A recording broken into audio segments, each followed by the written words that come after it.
So there was a massive dev post last night that I'm going to share with you right now. I'm going to put the link in the description for this if you want to read it, because I'm going to be just giving you the best parts. Look how big this is, okay? Now, I already pre-read it, and I'm going to come through here, and I'm going to tell you the parts that are most important that actually matter, because some of it's rehashed information. So let me go through this with you. It's pretty crazy. There's some big changes coming, and a lot of it is they dove into it on this. It's crazy.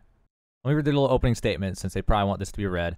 Since launch, the team has been working hard to gather, investigate, and address issues surfaced by our players. We know how much our players care, and we resolve to be more transparent and communicate more frequently about how we're addressing issues. To begin, we want to provide an update on issues we believe are most critical to our community. Now, character transfers, they're saying they're re-enabled, and they're doing the best. Also, guys, there's a ton of bugs with character transfers. I see it all the time in these forums. People are like, I transfer now, I can't add friends. I transfer now this, now that. And they are working actively to fix them. There's been hot fixes like that they haven't even talked about and stuff for this. So if you're having trouble with that, they are working on it very hard. They're doing their best. Full server status. Basically what this part was saying that they're going to continue monitoring servers and doing their best to turn off new characters on servers whenever a server is too full, but also trying to find a good balance, because doing that has, effects on the economy and all sorts of different, trickle-down effects, a butterfly effect, So they're doing their best to manage that. They're going to be trying even harder to do it in real time and adjust accordingly instead of, day by day or whatever. Then the biggest one, the elephant in the room here, economy and deflation. Now, this one I'm going to dive into a lot more than the previous two. So we have seen a lot of feedback on the game's economy. I wanted to share a recent update we posted in the forums. First, we want to start with our goals. We want a player-driven economy with minimal NPC interaction where gold is valuable to all players, even endgame players. Touching on the current state of the economy, from a data standpoint, the economy is performing within acceptable levels. All servers are creating more money than is being removed, and by a good margin. However, the economy is tighter at the endgame currently. When we look at surplus income generated by level, it's very high in the 1 to 35 level range, decent in the 40 to 59 range, and gets narrow at 60. This means that as more players get to level 60, this will start to put more pressure on the economy. Now, they show these graphs. Now, this is the daily in-out balance. So as long as it's higher than baseline, that means more gold is being generated than is being spent. This line down at the bottom is when it would go to negative. Then we have right here, day by day, how much gold comes in, how much gold goes out. And as you can see, generally there's 1.5 times more gold going into the economy from gold generation than there is going out. So it actually is, in theory, the game is not deflating. If deflation's happening, what the real cause likely is from people hoarding gold. So like in my case, I'm sitting on 50, 60K in my inventory. There's lots of people out there who have a lot of gold in their inventory and sit on it. And that is what causes deflation right now. It's not that the gold's not being generated, it's that people just sit on it. And the above chart shows the difference. Players are consistently generating a positive gold balance every day. But here's another interesting thing. But there is a downward trend. If this trend continues and we get closer to a negative in-out, we will take action. Our goal isn't to drive this value to zero or make it so no one can amass wealth. We want to ensure that overall gold balance per server stays in check so coins remain important. Now, they have done things that have changed it. So fixing the Azov staff bug allows people to generate more gold. Outpost Rush is a great source of income, they said. And then this one that nobody even talks about really is that you get a big gold bonus 10 times for your first 3 faction missions every day. So go do those in like Shattered Mountain or someplace where you get the most gold. In November release, there's a bunch of okay, so here's some new stuff. In our November major release, we have a slew of economic-focused updates and bug fixes aimed at improving the current state of the economy. So expect a major release in November, probably the middle towards end of November, I would assume. I don't know when. Let's just say November 15th to 25th. I don't know. So general fixes, they've already addressed some of this. They're going to extend housing tax periods from 5 days to 7 days, which I don't know if they did that already or not. They've already added this in, which is respec coin cost by reduction. And then here's one. We're going to reduce the quantity of honey gained from apiaries and the amount of milk from cows by 50 and 65% because too much is being generated. I don't think that already went through. Is that coming up? I'm not sure. Now, here's the biggest news of the day. This is like, wow, what? They're actually going to do this for sure? Like, they're actually confirming, yes, we are going to do this. Not even like we may and we're watching. We are going to do this. All trading posts will be linked. This change was made to strengthen the economy's less traveled territories and ensure item availability in all territories. So the way this is going to work It's going to be a global auction house type system like what World of Warcraft has or whatever. And then the fees for buy and sell orders are defined by the settlement that you post them from. Transaction taxes on the purchases are defined by where you're buying from. And then items listed in sell orders that expire go back to the settlement where they were posted. Also, big change here, it is no longer possible to place items on the trading post for 28 days. So you can't use the auction house as storage anymore, sort of, because the maximum is now 14 days, which is still decent. So you can still use it as storage, basically. Now, as for expeditions, they're going to amp the potency of expeditions for coin generation. They're going to increase coin gain from expedition bosses, starting by 25% Starstone Barrows, all the way up to 100% increase for the bosses at endgame expeditions. They're going to reduce the coin cost of each tuning orb, increase corrupted shards players earn so they can make them more easily. They already did this, reduce coin cost of chisel by 20 to 50%. That's already rolled out. Fix the repair kit bug so it doesn't use any coins. So some of this has been implemented, some of this is not implemented, but man, that trading post linking is going to change the entire game. That is going to be so crazy. I'm going to have to take time to quantify what that's going to do to the economy and prices. That's going to be weird. Now, they talk here about the exploits and coin farming, so I want to read some of this. Regarding coin and item dupes, we apologize for disabling the player-traded economy. Players found a coin/item dupe bug when player trading and were exploiting it heavily. Parentheses, they will be penalized for this behavior, end parentheses, which is true. I've heard lots of reports of that. We took immediate steps to mitigate the long-term economic impact by disabling trades in the short term, while we worked on addressing the root cause. It was not a decision that we made lightly, but we feel the ability to trade and improve settlements is an important and fun aspect of our game we aim to preserve. We have permanently banned players who exploited the coins item/dupe issue. In our efforts to mitigate the issue, we inadvertently introduced a new series, whatever, they accidentally made it so you could dupe again, but by just turning on the economy again, it fixes that, no problem. We are able to track how much coin was received from exploitive behavior and will investigate and take remediated steps against companies that have egregiously exploited this. We understand the frustration caused by trades being off and want to make sure that no one suffers in-game financial losses as a result from disabling wealth transfer methods. In the long term, if town maintenance is behind on a territory your company owns, or if you are unable to afford your taxes due to this, we will provide a make good. Like, wait, what? Okay, that's interesting. So generally from all this, they take away from this that's most interesting is they are claiming that they are able to track how much coin is received from the exploiting. So like if you got a bunch of coins from dupe people and you didn't know it was duped, or maybe you bought a bunch of things that were really cheap on the market or sold a bunch of things overpriced on the market and didn't know it was from duped gold, they know that you have that duped gold apparently, but they don't know what to do about it. And that might be why some people are getting banned on accident, not on accident, but like there are some people who are banned who probably shouldn't be banned, so I don't know how they're going to sort it all out. At least they're trying, though. We'll see how it all unfolds. Now, on the topic of coin farming, we know many of you have seen the annoying chat messages. Yeah, pretty much. Coin sellers continue to create new characters. So on this, all this stuff they're talking about, I think already rolled out. Banned suspended accounts, added restrictions. Yeah, this is all stuff that came out in patch 1.05, which I just posted about earlier today. Then Outpost Rush. So here's Outpost Rush. They're trying to fix the issue where you're stuck between worlds and can't do anything. And the biggest takeaway from this is if your character gets immobilized or stuck between the world and Outpost Rush, please submit a ticket to our support team to get unstuck. So if you guys are stuck between worlds and can't play the game, you need to go submit a ticket at amazongames.com/ENSupport, blah, blah, blah, blah, blah, blah, whatever URL. Client-side authority. So they're trying to, we're starting to get into like rehash territory here, so I'm going to start summarizing more. Client-side authority, they rehash the same thing, but instead of using the logging example, they use swinging a sword example, and the server simulates it, and then tries to validate, is it actually possible? If not, that's why like when you lag on New World, it just teleports you back a little bit, or you go back in time almost, because you went to do something. It shows you an animation.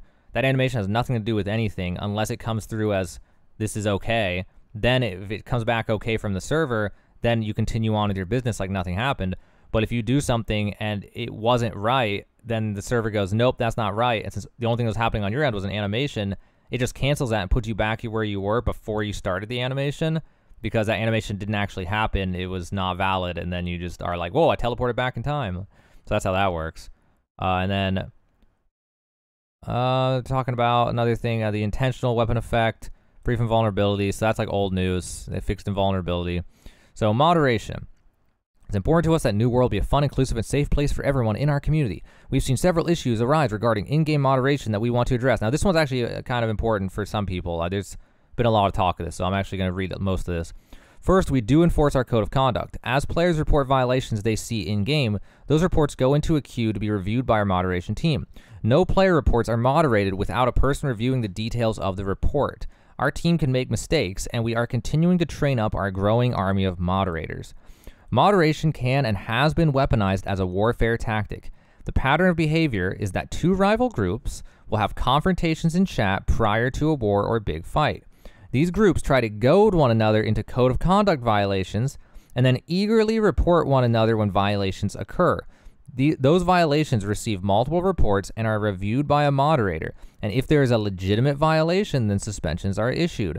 Again, these suspensions are not driven by the volume of reports, but the legitimacy of the violation. At least that's what they claim.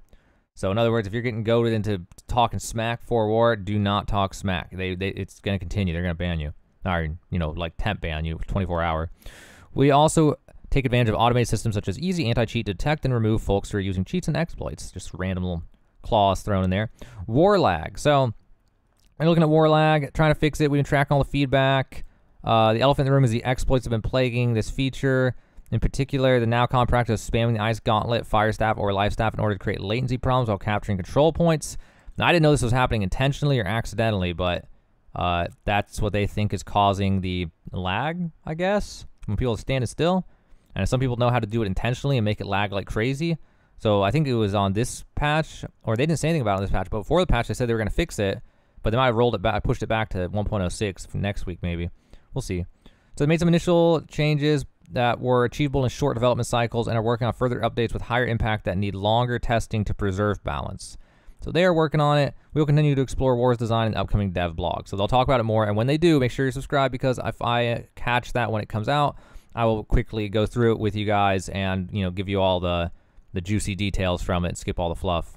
Now, invasion difficulty, they've gone on this before. It's kind of old news, so confusion over how invasions relate to territory downgrades. So basically, the downgrading from invasions is based on the territory level. So if you've tier 5 everything, you're going to lose way more stuff than if you have tier 2 and 3 everything.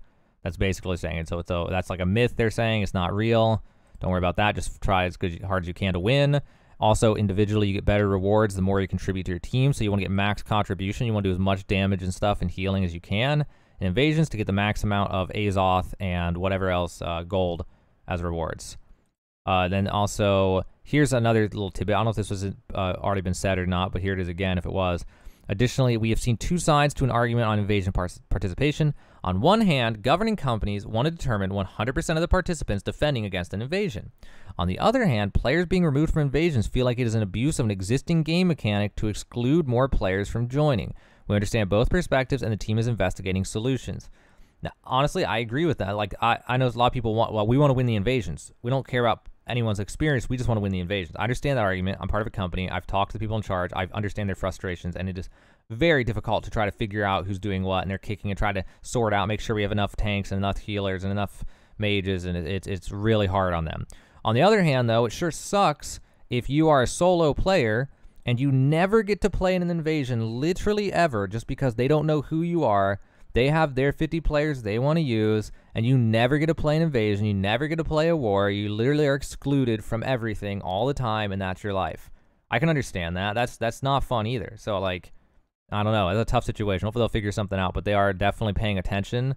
They're trying to figure out solutions. It's not an easy solution because both sides have opposite problems, and if you address one, the other one gets screwed.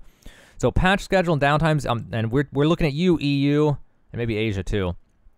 So our goal is to deliver weekly patches. The downtimes are taking place during EU prime time, which I'm sure you guys are aware of, and we're very frustrated about. I've never seen comments about it. So we understand the frustration. Favor some it's creating the impression that we can favor some regions over the other. So we've been listening to the community and been testing a few different time slots to determine the least amount of players affected. When possible, we also do maintenance that goes region by region at the respective lowest usage, but this is not always available for large updates. To ensure that you remain informed, we will provide updates every Tuesday on the status of our weekly patch. We understand that these downtimes may not be opportune for everyone, but we will continue to listen to your feedback and adjust to find a downtime schedule that impacts the fewest players. So like this, and they've already made good on this, where today it's November 4th, 2021, and the patch today was at 8 a.m. Pacific time instead of 4 a.m., which pushed it back to like, what time is that in EU? Depends on where you live on EU, I guess. It's anywhere from like, 4 p.m. all the way till 4 or 5 p.m. all the way to like 9 p.m. depending if you're living all the way in like Romania or something, you know? So it's still like in prime time for EU, but at least it's less in prime time. It's not like before it was like, what, like 1 p.m. till 5 p.m. type of thing, or between the ranges of 1 p.m. and 7 p.m., which is kind of obnoxious. So they're working on it. They'll keep on adjusting. So good news for EU players. How does luck work? I think this was already talked about before, but for normal luck, drop luck, like monster chest luck, makes you have a higher luck, makes you get from the higher items from the list of items that come from enemies. It's pretty basic, really. In cases of furniture schematics and found furniture items, the higher end storage items are among the most rare. Increasing your luck will definitely make this more likely to occur, but as with all luck, there's no guarantee you'll get. I mean, it's pretty straightforward stuff. Increase your luck, you're more likely to get rare stuff. Like, that's just how it works. Now, fishing chests. Now, this is something a lot of people ask about, and they thought it was a glitch that removed the gold. Turns out it was not a glitch. It's intentional. There's no way they can bring it back. The reason for this? Due to an issue with botting. Yeah, botting ruined fishing chest coins, guys. Sorry, I hate to break it to you. We've removed the amount of gold you received in fishing chests. We understand the impact this had on the incentives and rewards for fishing, and we will continue to explore opportunities to make fishing a rewarding experience for our players. So they are looking into doing something instead, but it can't be coins because of botting. So that's why that's gone. It's probably gone forever. Perks and gems. There are currently many issues with how perks and gems are functioning. Yeah, you don't say. There are so many broken perks and gems, by the way, guys. Like flawed amber is the best amber. Pristine amber does less damage than flawed. You know, you guys have no idea how many there. Amethyst is just flat damage increase instead of off of int. I'll make a whole video on it at some point. It's crazy. For example, the resilient perk, whatever. They've already fixed the resilient perk, so it's a little bit outdated. Our goal is to have all issues with perks solved by our November monthly release. So they're going to have a monthly, like, big release this month, and hopefully that'll fix all perks, every single perk. That's pretty cool. That's big news. That's crazy. Hopefully that works out. 250 strength bug. There's currently an issue where once your strength attribute reaches 250, you can no longer roll. This is a bug, and the team is working to address it. So they're working on that. Anyone who's affected by that, once you get 250 strength, you can't do your dodge roll anymore. Property tax. We do have feedback. Property taxes are high, and the rate of payment is high. This is by design. Owning 3 very nice homes in different parts of the world is not intended to be easily achievable. We will continue to monitor feedback and data, but we do not see cause for change at this time. So if you think taxes are too high, they're basically saying that's your fault for having expensive houses. Go buy the cheapo house. Go buy the slums. That's basically what they're saying. So that's their stance on that, in case you're curious. Faction tokens, they increased the cap. That's old news. So now you can carry more. World clock bug in 1.04, they fixed it so servers wouldn't get out of sync and get all crazy. Images in chat, people posting sausage and stuff. They were using HTML code to do that. They fixed that. That's old news. Crouching bug. The crouching would make Sacred Ground heal every time you crouch. That's been fixed.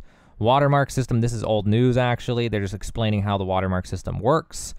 Long story short from this one, the takeaways were that you only increase your watermark by killing enemies and looting chests. Obviously, putting one on a crafted item does not increase it. Higher level creatures give higher chance. Like a level 60 enemy has a soft upper limit. At level 60 can drop 600 gear score, but very, very unlikely. You're going to want to go to 64 plus enemies. That only 64 plus enemies can reliably drop gear score 600. So that's that. And there's just a lot more about all that. And, you know, dungeons are a good place to go do it. They're making tuning ores more affordable. And that brings us down to their closing statement. So here we go. Communication. We have been listening to your feedback on ways we can improve our communication with you. This post, which hopefully you have gotten this far into, is an expression of our desire to do a better job of communicating about the issues and feedback we receive from our passionate community. We are making several improvements. First, we introduced the Dev Corner, a place where we will work with the design leads to provide greater insights into how various aspects of New World work. Additionally, we have made this commitment to post a notice every Tuesday on the status of our weekly patches to let you know how it is looking and when it might ship. Oh, I misread that. Let me read that again. Additionally, we have made the commitment to post a notice every Tuesday on the status of our weekly patches to let you know how it is looking and when it might ship. Man, that comma really threw me off there. For every weekly update, we will continue to provide mega threads for feedback and bug reporting. We are also working very hard to be more actively communicative and present here in the forums on a daily basis. We want to continue to make further improvements, especially on how our known issues list and bug tracker work. We hear your feedback. We'll keep working with you to improve. We appreciate your patience, support, and understanding while we address these issues and continue to improve our communication with our community on issues moving forward.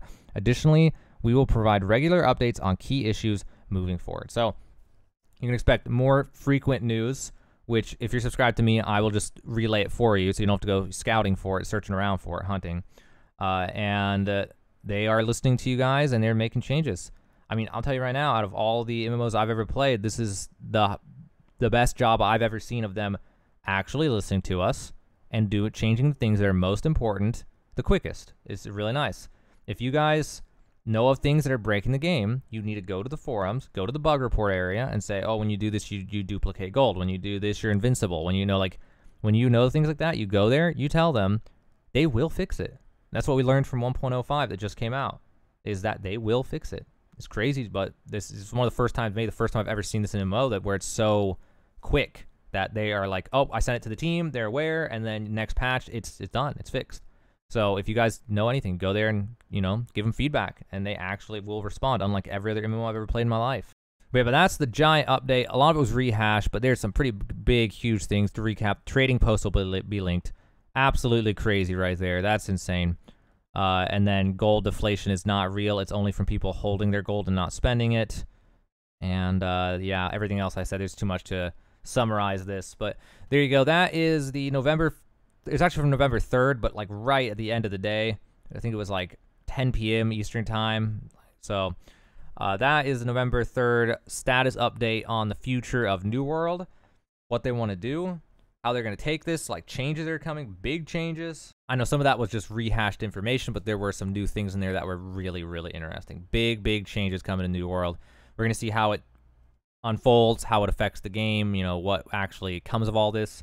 But I'm excited to see. I hope you guys are too. And if you want to, make sure to subscribe to this channel, keep up with news and, money routes and different things that I do on this YouTube. If not, that's fine too. Just throwing it out there.